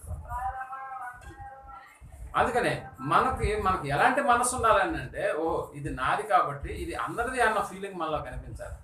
పర్లేదు, నా దగ్గర లేదు కాబట్టి నీ దగ్గర ఉంది కాబట్టి తీసుకెళ్ళు, కాబట్టి నాది నేను ఇవ్వను, ఇది నాకు సంబంధించింది అంటే అలా కాదు ప్రియమైనటువంటి. ఎందుకంటే దేవుడు మనకు చాలా ఈవుల్ని ఇచ్చాడు కదా. అందుకని చాలా ఈవుల్ని ఇచ్చాడు కాబట్టి ఇప్పుడు తోటి వారికి ఇచ్చేటటువంటి మనస్సు మనం కూడా కలిగి ఉండాలి. అలాంటి మనస్సు కలిగి ఉండకపోతే నిజంగా మన ఆత్మ సంబంధమైనటువంటి విషయాలను మనమే ఏం చేసుకున్న వాళ్ళం అవుతామంటే కించిపరుచుకున్నటువంటి వాళ్ళముగా అవుతాం. మరొకరు చూడండి, వయసులో పెద్దవాళ్ళుగా కనిపిస్తారు, బట్ మెచ్యూరిటీలో ఎలాగుంటుందంటే చాలా చిన్నవాళ్ళుగా ఉంటారు. కొంతమంది చిన్నవాళ్ళుగా ఉంటారు, బట్ మెచ్యూరిటీ విషయంలో ఎలాగుంటారు? చాలా పెద్దగా కనిపిస్తారు మనకి. అంటే వాళ్ళ యొక్క ఆలోచనలు, వాళ్ళ యొక్క పద్ధతులు. అందుకని ఇక్కడ ఈ మొదటి శతాబ్దపు క్రైస్తవ సంఘానికి ఎలా ఈ అభివృద్ధి వాళ్ళకి సాధ్యపడింది అని అంటే 44వ వచనంలో చెప్తున్నాడు. 44లో విశ్వసించిన వారందరూ విశ్వసించిన వారందరూ ఏకముగా కూడుకున్నారట. తమకు కలిగినదంతా ఏం చేస్తున్నారంట? సమిష్టిగా ఉంచుకున్నారు. అంత మాత్రమే కాదంట, తమ స్థిర ఆస్తులను అమ్మి అందరికి వారి అక్కడ కొలతకి పంచిపెట్టారు. ఏమంటే ఇలాంటి పంపకం రావాలంటే మనలో ఇంకా ఏం కావాలి? ఆత్మీయ ఎదుగుదల అనేటటువంటిది కావాలి. అసలు ఇంత దూరం వెళ్ళి తమ స్థిర ఆస్తులను అమ్మగలిగేంత స్థాయికి మొదటి శతాబ్దపు స్థానిక సంఘం వచ్చిందని అంటే నిజంగా వాళ్ళ యొక్క పరిస్థితులు ఎలా ఉంటే అలాంటి కార్యక్రమం చేస్తారు. డ్రాగన్ ఫ్రూట్ మన ఇండియాలో కూడా పండుతుంది, అది కూడా మన పొలంలో వేసి కూడా పండుతుందని అంటే నువ్వు ఎన్నో చేసావు కాబట్టి అలా జరిగింది. ఎన్నో పరీక్షలు చేసావు, వాటికి అవసరమైనటువంటి అనుకూల పరిస్థితులను నువ్వు ఏర్పాటు చేసావు కాబట్టి ఇప్పుడు నీకు కూడా మంచి ఫలితాన్ని ఇచ్చింది అది. కానీ మొదటి శతాబ్దం స్థానిక సంఘంలో వారి అక్కర కొలది తమ స్థిర ఆస్తులను అమ్మి అందరికీ పంచిపెట్టేశారంట. తమకు కలిగినంత సమిష్టిగా ఉంచుకున్నారంట. దీని వెనుకాల ఉన్నటువంటి వాతావరణ పరిస్థితులు ఎలా ఉన్నాయో మీరు ఆలోచించగలిగితే, అందుకనే 42వ వచనం చెప్తూ అలా ఎవరైతే చేశారో వాళ్ళ యొక్క వాతావరణ పరిస్థితి ఎలా ఉందో చూద్దాం. 42వ వచనంలో వీరు అపోస్తలుల బోధ అన్నట్టు చూసారా, అపోస్తలుల బోధ, సహవాసం, రొట్టె విరుచుట, ప్రార్థన చేయడం. అంటే ఒక చక్కటి వాతావరణం మనకు కనిపిస్తుందా? చక్కటి వాతావరణం. జీవులకు భయంగా అంటే భౌతికంగా ఎలాంటి వాతావరణం కనిపిస్తుందో ఆత్మీయంగా కూడా ఇలాంటి వాతావరణమే మనకు అవసరమై ఉందా? ఆత్మీయ ఎదుగుదలకు అనుకూలమైనటువంటి వాతావరణం కావాలి ప్రియమైనటువంటి. అలాంటి వాతావరణంలోంచి నిన్ను అపవాది ఏం చేస్తాడంటే తీసుకెళ్ళిపోతాడు. అందులోంచి నిన్ను దూరం చేస్తాడు. వాతావరణం మనకు అంటే నిజంగా వాతావరణం మనకు మన ఆత్మీయ ఎదుగుదలకు మనకు అవసరమైన అంటే ఖచ్చితంగా ఇలాంటి వాతావరణమే మన ఆత్మీయ ఎదుగుదలకు చాలా అవసరం. మీకు తెలుసు కదా, ఒకప్పుడు మనం సమాజంలో ఉన్నాం, కానీ ఇప్పుడు సంఘంలోకి వచ్చాం. సంఘంలో ఇలాంటి వాతావరణం మనకు కానీ లేకపోతే మన ఆత్మీయ ఎదుగుదల అనేటటువంటిది మనకు సాధ్యపడదు. మీరు అనుకోవచ్చు, ఏమంటే మేము సమాజంలో ఉన్నప్పుడే మాకు ఆత్మీయ ఎదుగుదల దేవుడు రప్పించవచ్చు కదా అని అంటే అది వీలు కాదన్న సంగతి మనకి తెలుసు. మీకు ఇంకా బాగా అర్థం అవ్వాలంటే విశ్వాసులకు తండ్రి అయినటువంటి అబ్రహాం విషయం మీకు తెలుసు కదా. అబ్రహాం బ్రతికినటువంటి తన సొంత దేశం ఏదనంటే తెరకు తన కుటుంబీకులతో బ్రతుకుతున్నటువంటి పరిస్థితి అది మెసపటోనియా దేశం, మెసపటోనియా ప్రాంతం. కానీ దేవుడు ఎందుకు అక్కడే ఉంచి అబ్రహాంను ఆశీర్వదించలేదు చెప్పండి? ఎందుకు అక్కడే ఉండి ఆశీర్వదించలేదు? చేతకాకనా? దేవుని వల్ల కాదండి. మెసపటోనియాలో ఉండి దేవుడు ఆయన యొక్క సంతానాన్ని ఇసుకురేణువులు అక్కడ వర్తింపజేయలేడు. కాబట్టి తాను తీసుకొచ్చేటటువంటి దేశంలో వస్తేనే అది జరుగుతుంది అన్న సంగతి ఏమన్నా చెప్పగలుగుతామా? దేవునికి అసాధ్యమైనది ఏది లేదు కదా. అబ్రహాం మెసపటోనియాలో ఉన్నా కూడా దేవుడు ఆశీర్వదిస్తాడా? ఆశీర్వదిస్తాడు. మరి కనానికి ఎందుకు తీసుకురావాలి? అక్కడ మాత్రమే ఆశీర్వదిస్తాడా? అంటే దేవునికి మెసపటోనియాలో ఉన్నప్పుడు ఆశీర్వదించడం తెలీదా? కాదు. వాతావరణం మారాలి, ఆత్మీయ పరిస్థితులు మారాలి ప్రేమటువంటి వాళ్ళ. అందుకనే అక్కడే ఉంచి దేవుడు ఎందుకు అబ్రహాంని దీవించలేదు, కనానికి ఎందుకు రప్పించాడు? నిజంగా మనకు తెలుసు. అంటే కనాన్ అనేటటువంటి ప్రాంతం, ఆ ప్రాంతం కూడా అప్పటి వరకు 7 రకాల జాతులతో నిండిపోయి ఉంది. కానీ 7 రకాల జాతులు అక్కడ ఉంటే అబ్రహాం యొక్క స్పిరిచువల్ ఏమంటారు డెవలప్మెంట్ అనేటటువంటి జరగదు. కాబట్టి అక్కడ ఉన్న వాళ్ళందరూ కూడా ఏం చేశాడు? ఖాళీ చేయించేసాడా లేదా? ఖాళీ చేయించేసాడు. అంటే కనాను ఒకప్పుడు కలుషితమైనటువంటి వాతావరణం కలిగి ఉంది. కానీ వాళ్ళందరినీ బయటికి తోలివేసిన తర్వాతనే కదా. ఎందుకు అలా తోలివేశాడంటే వాళ్ళు కానీ మీతో కలిసి ఉంటే మిశ్రిత జనం అయిపోతారు. వాళ్ళ కుమార్తెలు మీరు, మీ కుమారులు వాళ్ళకి చేంజ్ చేస్తారు, వివాహం చేస్తారు. కాబట్టి ఆత్మీయ వాతావరణం అనేటటువంటి అక్కడ దెబ్బతీస్తుంది. మన పిల్లలు కూడా చూడండి, ఎవరినైతే మనం వాళ్ళతో కలిసి తీరుస్తున్నాం అంటే మన వాడి పరిస్థితి మనకు అర్థం అవ్వాలంటే వాడి స్నేహితులు అడిగితే మన వాడి పరిస్థితి చెప్పేస్తాడు. అంటే ఎవరితో ఎలా తిరుగుతున్నారో అన్న సంగతి మనం బాగా అర్థం చేసుకున్నప్పుడు మంచి వ్యక్తులతో తిరిగితే చర్చి వాళ్ళతో సాహసం ఉంటే పర్లేదు, బట్ బయట వాళ్ళతో సాహసం ఉంటే పరిస్థితులు వేరుగా ఉంటాయి. కాబట్టి ప్రియమైనటువంటి వాళ్ళలో ఒక చక్కటి వాతావరణం అనేటటువంటిది మనకు చాలా అవసరం. వాతావరణం కావాలి, అలాగే ఆహారం కావాలి, అలాగే వ్యాయామం కూడా కావాలి, అలాగే ఏం కావాలి ఇంకా మనకి విశ్రాంతి కూడా కావాలి. బాగా విశ్రాంతి తీసుకునే వాళ్ళు ఎదుగలుగుతారా అంటే లేదు. ఎప్పుడు చూసినా నిద్రపోతున్నాడు అనుకోండి, లావ్ అయిపోతాడు కదా. ఎప్పుడు చూసినా వ్యాయామం చేస్తూ ఉన్నాడు అనుకోండి, మరి ఆహారం పరిస్థితి ఏంటి? మరి విశ్రాంతి పరిస్థితి ఏంటి? అంటే ఎప్పుడు అలా చేయకూడదా? ఎప్పుడు అలా చేయకూడదు. అన్ని సమపాలనలో ఉంటేనే కదా ఎదుగుదల అనేటటువంటిది సాధ్యపడుతుంది భౌతికంగా. అంటే వాతావరణం అనుకూలంగా ఉండాలి, ఆహారం అనుకూలంగా ఉండాలి, ఇంకా వ్యాయామం ఉండాలి, ఇంకా చెప్పాలంటే విశ్రాంతి కూడా ఉండాలి. కాబట్టి ఆత్మీయ ఈ విషయాల్లో కూడా చక్కటి వాతావరణం అనేటటువంటిది దేన్ని బట్టి చూస్తాము? ఇక్కడ వేడిగా ఉంది, ఇక్కడ చల్లగా ఉందని అంచనా వేద్దామా? అలా కాదు. వీరు అపోస్తలుల బోధ అన్నట్టు చూసారా. సహవాసము అనేటటువంటిది మరి ఎవరితో కలిసి ఉండాలి? ఆదివారం మాత్రమే వస్తే మిగిలిన రోజులంతా దేంతో కలుస్తున్నాం? మనం లోకస్తులతో కలిసిపోతాం. పలానా సీరియల్ నువ్వు చూడకపోవచ్చు, కానీ నీ పక్కన ఉన్నటువంటి ఆ సీరియల్లో రాత్రి జరిగిన సన్నివేశాన్ని వాళ్ళు మాట్లాడుకున్నప్పుడు నీ చెవిలో కూడా, ఎందుకంటే చెవులు క్యాప్లు ఉండవు కదా మనకి, కాబట్టి లోపలికి వెళ్ళి బాగా సెట్ అయిపోతుంది. నువ్వు దాన్ని చూడకపోయినా పర్లేదు, వాళ్ళు మాట్లాడుకుంటే ఆటోమేటిక్గా మన చెవులకు ఏమైపోతాయి. కాబట్టి పేతురు ఏం చేస్తాడు? మూర్ఖులకు ఈ తరం వారితో మీరు ఏమైపోవాలంటాడు? వేరైపోవాలంటాడు. వేరైపోయి రక్షణ పొందాలా? అవునండి, కలిసి ఉంటే కలత సుఖం అన్నారు కదా, ఐకమత్యమే మహాబలం అన్నారు కదా. మరి ఎవరితో ఐకమత్యం చేయాలి? ఎవరితో సహవాసం కలిగి ఉండాలి? లోకస్తులతో సరిపోతుందా? లోకస్తులతో చేస్తే మన ఆత్మీయ ఎదుగుదలకు ఆటంకమే తప్ప అభివృద్ధి అనేటటువంటిది మనం చేయదు. మన జీవితంలో వాటిని మనం చేసుకోవాలి. అందుకని ప్రియమైనటువంటి వాళ్ళరా, మన ఎదుగుదల అనేటటువంటిది చాలా ఆత్మీయంగా మనం నేర్చుకోవాలి. లేకపోతే ఆత్మీయంగా మనం ఎదగాలని అంటే దానికి సంబంధించినటువంటి చక్కటి వాతావరణాన్ని మనం అనుకూలపరచుకోవాలి. అందుకనే ఇక్కడ వాతావరణం అనేటటువంటిది స్థానిక సంఘం, అందులో వినిపింపబడేటటువంటి బోధ మనకు ఆహారం. ఇంకా చెప్పాలంటే మన వ్యాయామం ఏమై ఉండాలి? విన్నటువంటి వాక్యం ప్రకారం జీవించాలి. విన్నటువంటి వాక్యాన్ని అనేకులకు మనం తెలియజెప్పాలి. అలా లేకుండా లేదంటే నాకు ఈ స్థానిక సంఘమే సరిపోద్దని అనుకుంటే అప్పుడు కూడా మనం ఆలోచన చేస్తే ప్రతి ఆదివారమే మనం వచ్చి కలుసుకుంటాం. కొన్నిసార్లు ఆదివారం కూడా మనం కలుసుకోం. ఇంకా మిగిలినటువంటి దినాల పరిస్థితి ఏంటి? సోమవారం ఒక క్లాస్ ఉండొచ్చు, బుధవారం ఇంకో క్లాస్ ఉండొచ్చు, శుక్రవారం కూడా ఇంకో క్లాస్ ఉండొచ్చు. బట్ ఇవన్నీ కాకుండా ఆన్లైన్ కూడా రోజు ఉండొచ్చు. బట్ అన్నింటిలో మన యొక్క పార్టిసిపేషన్ ఉంటుందా? ఉండదు. మీకు తెలుసు కదా పాస్టర్ గారు, మా ఇల్లు సంఘానికి చాలా దూరం, మరి అక్కడి నుంచి ప్రతిదానికి రావాలంటే వీలవుతుందా? మరి వీలు కాదన్నప్పుడు మీరు ఎందుకు మన క్లాస్కి రాలేదని మమ్మల్ని అంతమందిలో చేరి అడగొచ్చా? అంటే మీకు తెలుసు, అయినా కూడా మీరు మమ్మల్ని అలా అడుగుతారా? అంటే మమ్మల్ని కించపరుస్తారా? అలా కాదు ప్రియమైనటువంటి వారు. ఇప్పుడున్న టెక్నాలజీని బట్టి మనం ఎన్నో రకాలుగా వాక్యపు హెచ్చరికలతో కూడినటువంటి ఈ మీడియాని ఇప్పుడు మనం వాడుకుంటున్నామా లేదా? మీరు ఒకవేళ స్థానిక సంఘానికి రాకపోతే, రాని పక్షంలో అంటే రాగలిగి ఉండి కూడా రాలేకుండా పోతే అప్పుడు నీకు ఆన్లైన్ అనేటటువంటి అందుబాటులోకి వస్తుంది అన్న ఈ ప్రయోజనకరమైనటువంటి వాతావరణాన్ని కల్పించి అయినా దాన్ని వాడుకుంటున్నామా? ఒకసారి ఆలోచించి, అయినా దాన్ని వాడుకుంటున్నామా? లేదు. కాబట్టి ఇప్పుడు ఏం చేయాలి? వాక్యాన్ని మనం నేర్చుకుంటున్నాం, వింటున్నాం. ఈ సంవత్సరం ఈ కోర్సు పెట్టారు, వచ్చే సంవత్సరం కూడా ఇంకో కోర్సు పెట్టారు, దాన్ని కూడా మనం నేర్చుకుంటాం.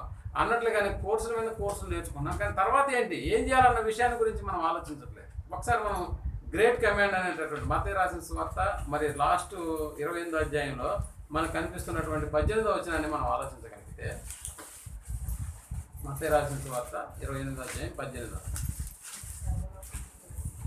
మీరు సర్వలోకంలోకి వెళ్ళి సర్వ సృష్టికి సువార్తను ప్రకటించండి అన్న పదం ఉందా? 18వ వచనం, సారీ 19, రైట్ 19. కాబట్టి మీరు వెళ్ళి సమస్త జనులను శిశువులుగా చేయండి, తండ్రి యొక్క కుమారుని యొక్క పరిశుద్ధాత్మ యొక్క నామంలోనికి బాప్తిస్మం ఇచ్చుచు నేను మీకు ఏ సంగతులను ఆజ్ఞాపించిందో వాటన్నిటిని గైకొనవలెనని వారికి బోధించండి అన్న పదం మనకు కనిపిస్తుంది. ఒకసారి మార్కు రాసిన సువార్త 15వ అధ్యాయము 16వ వచనాన్ని కూడా మనం ఆలోచించగలిగితే, 15వ అధ్యాయము 16వ వచనాన్ని మనం ఆలోచించగలిగితే,